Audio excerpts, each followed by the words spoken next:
Hi viewers, welcome to our channel. ప్రస్తుతం మనతో పాటు సీనియర్ జర్నలిస్ట్ దాము బాలా సార్ వారితో మాట్లాడాం. నమస్కారం సార్. నమస్తే. సార్, అల్లు అర్జున్ గారి పైన నంద్యాల పోలీస్ స్టేషన్లో కంప్లైంట్ చేయడం జరిగింది సార్. అసలు ఏం జరిగింది? మన నిన్న ప్రచారానికి వచ్చిన ఆ ఇష్యూకి సంబంధించి అంటున్నారు. అసలు ఏం జరిగింది సార్? నిన్న మనం చెప్పుకున్నాం. యాక్చువల్గా నంద్యాల ఎమ్మెల్యే అభ్యర్థి శిల్పా రవిచంద్ర కిషోర్ రెడ్డి తన కోసం ఇక్కడ నుంచి వెళ్ళాడు. హైదరాబాద్ నుంచి అల్లు అర్జున్ వెళ్ళాడు. సో వెళ్ళి అక్కడ వాళ్ళ ఇంట్లో బయట నుంచి పైన నుంచి జనాలకి మాట్లాడడం వచ్చేసాడు. అయితే కొన్ని వేల మంది అల్లు అర్జున్ చూడడానికి వచ్చాడు. మామూలుగా ఏంటంటే అల్లు అర్జున్ జనాల్లోకి రావడం తక్కువే ఉంటుంది కాబట్టి అల్లు అర్జున్కి ఎలాగో ఇప్పుడు పుష్ప తర్వాత ఇంకా క్రేజ్ చాలా పెరిగింది. దాంతో అతని మీద తహసీల్దార్, అక్కడ ఉన్న tahsildar and RO returning officer complaint ఇచ్చారు పోలీసులకి. నంద్యాల 2 టౌన్ పోలీస్ స్టేషన్లో పోలీసులు కేసు నమోదు చేశారు. 71 క్రైమ్ నంబర్ 71/2024 188 ఐపీసీ సెక్షన్ కింద ఇతని మీద కేసు, ఇతని మీద రవిచంద్రారెడ్డి మీద, ఇద్దరి మీద కూడా కేసు పెట్టారు. అయితే ఈ కేసు ఎందుకు పెట్టారు, అసలు ఈ సెక్షన్ ఏంటి అనేది చూసినప్పుడు ఇప్పుడు ఆంధ్రప్రదేశ్లో ఏంటంటే ఎలక్షన్ కోడ్ అమల్లో ఉంది, తర్వాత ఏపీ యాక్ట్ 31 అమల్లో ఉంది, తర్వాత 144 సెక్షన్ కూడా అమల్లో ఉంది. ఇవి ఉన్నప్పుడు ఏంటంటే నలుగురు కంటే ఎక్కువ గ్యాదర్ అవ్వడానికి లేదు. ఒకవేళ గ్యాదర్ అవ్వాలంటే పర్మిషన్ తీసుకోవాలి. నిన్న 6 గంటల వరకు సమావేశాలు పెట్టుకోవచ్చు, కానీ ముందస్తు పర్మిషన్ ఆర్ఓ దగ్గర తీసుకోవాలి. అది తీసుకోకుండా వీళ్ళు ఇంతమంది గ్యాదర్ అవ్వడానికి వీళ్ళిద్దరు కారణమయ్యారు అనేది ప్రధానంగా. సో ఈ ఐపీసీ 188 ఏం చెప్తుందంటే పెద్ద ఎత్తున ని ఆర్గనైజ్ చేయడం ద్వారా జనాలకి ఇబ్బంది కలిగించడం కావచ్చు, లేదా హాని కలిగించడం కావచ్చు, ఇలాంటి కిందకి ఈ సెక్షన్ వస్తుందన్నమాట. దీంట్లో గరిష్టంగా 6 నెలల వరకు జైలు శిక్ష పడే అవకాశం ఉంది. ఇది కానీ ప్రూవ్ అయితే తర్వాత ఫైన్ కూడా వేస్తారు. అంటే ఫైన్ విత్ ఇంక్లూడ్ అవుతుంది, లేదా ఒక్కోసారి ఫైన్ లేకుండా ఓన్లీ జైలు శిక్ష కూడా వేయచ్చు. సో లేదు, జైలు శిక్ష బదులు ఓన్లీ ఫైన్ కూడా పడే అవకాశం ఉంది. సో జనరల్గా ఇట్లాంటివి చాలామంది మీద పెడుతుంటారు ఎలక్షన్ టైంలో. నాకు తెలిసి ఏమి కాకపోవచ్చు, కానీ సీరియస్గా ఏమన్నా తీసుకొని చేస్తే వీళ్ళకి ఇబ్బందే ఉంటుంది. కాకపోతే మనం చాలాసార్లు చూస్తున్నాం, జయప్రదాద్ చూసాం కదా ఉత్తరప్రదేశ్లో. ఆమెది ఎప్పటి నుంచో కేసు ఉంది, దాదాపు 5 సార్లు కోర్టు వారెంట్ ఇచ్చినా కూడా ఆమె అరెస్ట్ గల మేనేజ్ చేసుకుంది. సో కాబట్టి ఏంటంటే వీళ్ళు ఏం చేస్తారంటే పెద్ద అడ్వకేట్లను పెట్టుకుంటారు, మేనేజ్ చేసుకుంటూ ఉంటారు కోర్టుల్లో. కాబట్టి ఇదేమీ కాకపోవచ్చు. అయితే ఈ సందర్భంగా అతను వీడియో కూడా ఇప్పుడు బయటకు వచ్చింది. అట్లాగే శిల్పా రవిచంద్ర ఇంటర్వ్యూలు కూడా కొన్ని బయటకు వచ్చాయి. అందులో ప్రధానంగా ఏంటంటే అసలు చాలామందికి ఆశ్చర్యం ఏంటంటే సడన్గా అంతకు ముందు రోజే ఒక ట్వీట్ చేశాడు. ఏది, పవన్ కళ్యాణ్ వాళ్ళ చిన్నమామ అవుతాడు ఆయనకి. సో పవన్ కళ్యాణ్కి విషెస్ చెప్తూ, బెస్ట్ విషెస్, నేను చాలా గర్వంగా ఫీల్ అవుతాను మీ గురించి అని విషెస్ చెప్తూ, మీరు మీ కోరికలు నెరవేరాలని కోరుకుంటున్నాను అనేది ఒక ట్వీట్ చేశాడు. అది బాగా వైరల్ అయింది అల్లు అర్జున్. ఎందుకంటే ఈ మధ్యకాలంలో అల్లు అర్జున్ అంటే అల్లు అరవింద్ ఫ్యామిలీకి చిరంజీవి ఫ్యామిలీకి మధ్య అంత మంచి టర్మ్స్ లేవనేవి ఇండస్ట్రీలో కానీ బయట కానీ వినిపిస్తున్నాయి.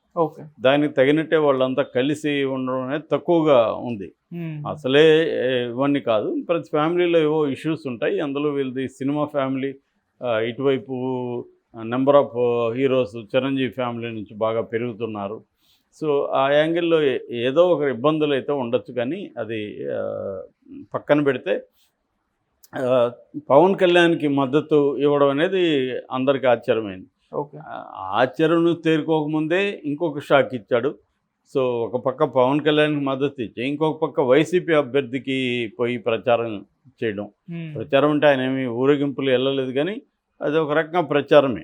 ఆడికి వెళ్ళడం అంటేనే ప్రచారం, ఆయన్ని కలవడం అంటేనే.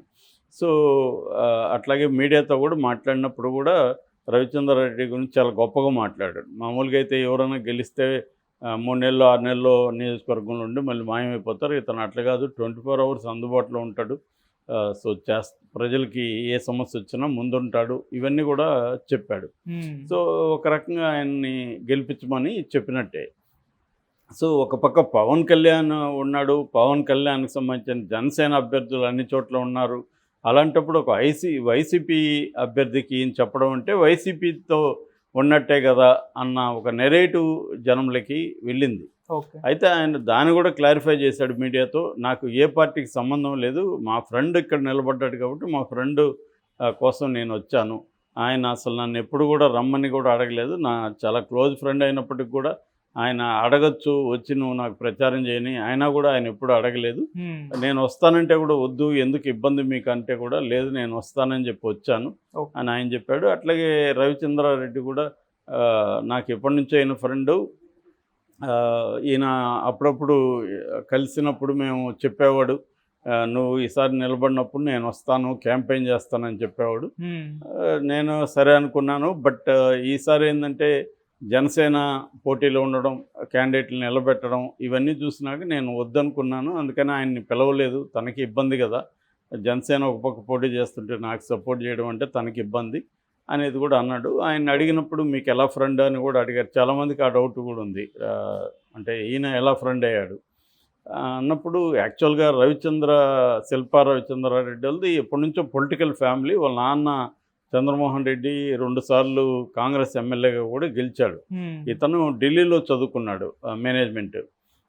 సో అక్కడ చదువుకున్న తర్వాత తను కూడా వచ్చాడు. 2014లో కూడా తను ఎమ్మెల్యేగా గెలిచాడు.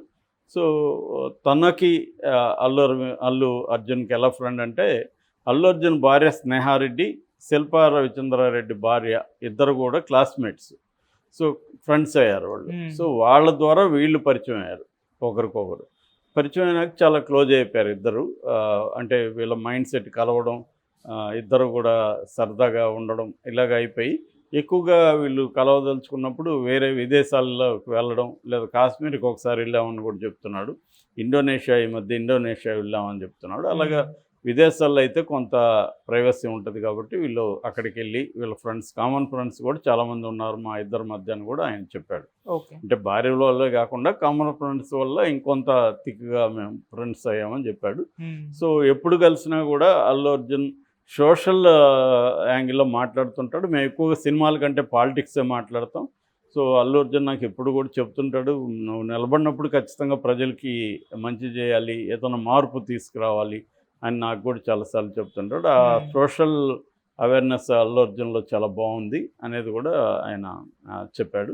సో కాకపోతే ఏంటంటే నిన్న చంద్రబాబు కూడా దీని మీద కామెంట్ చేశాడు.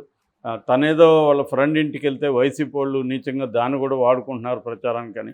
తనేదో ఫ్రెండ్ ఇంటికి వెళ్ళలేదు, నిజంగానే వాళ్ళ ఫ్రెండ్ని గెలిపించడానికి వెళ్ళాడు తప్ప అదేం ఫ్రెండ్షిప్ కోసం వెళ్ళింది కాదు.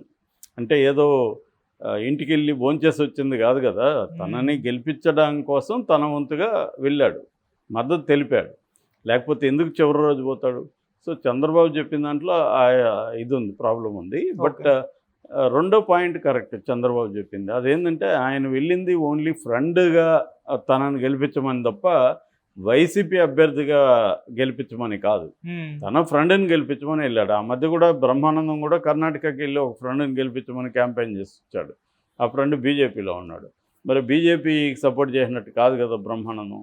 ఇక్కడ ఏంటంటే చాలామంది సినీ సెలబ్రిటీలు వాళ్ళ బంధువులు కావచ్చు, ఫ్రెండ్స్ కావచ్చు, అంతవరకే పరిమితం అవుతారు. ఇక్కడ కూడా అల్లు అర్జున్ వాళ్ళ మామ నిలబడతానంటే సపోర్ట్ చేస్తున్నాడు. వెంకటేష్ వాళ్ళ వియ్యంకుడికి సపోర్ట్ చేయడానికి వెళ్ళాడు. అట్లాగే మన నిఖిల్ సిద్ధార్థ్ తను వాళ్ళ మామ కొండయ్య అనుకుంటా, ఆయన చీరాల అభ్యర్థిగా టీడీపీ అభ్యర్థిగా చేస్తున్నాడు. అప్పుడు కూడా చంద్రబాబు ఇప్పుడు వైసీపీని అంటున్నాడు, కానీ అప్పుడు అసలు నిఖిల్ సిద్ధార్థ టీడీపీలో చేరాడని టీడీపీ వాళ్ళు కూడా ప్రచారం చేసుకున్నారు. ఇక్కడ ఎవరికేం తక్కువ కాదు. ఏ ఆపర్చునిటీ ఉన్నా వాళ్ళకి అనుకూలంగానో లేకపోతే ప్రత్యర్థికి వ్యతిరేకంగానో ప్రచారం అనేది అందరూ చేస్తారు. చంద్రబాబు తెలుగుదేశం చేస్తుంది, వైసీపీ కూడా చేస్తుంది. సేమ్ దీంట్లో మళ్ళీ ఒకరినొకరు అనుకోవడానికి ఏం లేదు. రాజకీయాలకు ఏదో ఉపయోగపడినా ఉపయోగించుకుంటారు. శత్రువుకి అంటే ప్రత్యర్థికి ఏది వ్యతిరేకంగా ఉపయోగపడుతుంది అనుకున్నా దాన్ని కూడా ఉపయోగించుకుంటారు. అవును. అంటే మనకు ఉపయోగపడే అంశం, శత్రువుకి హాని చేసే అంశం, ఈ రెండు అంశాలను ఉపయోగించుకుంటారు.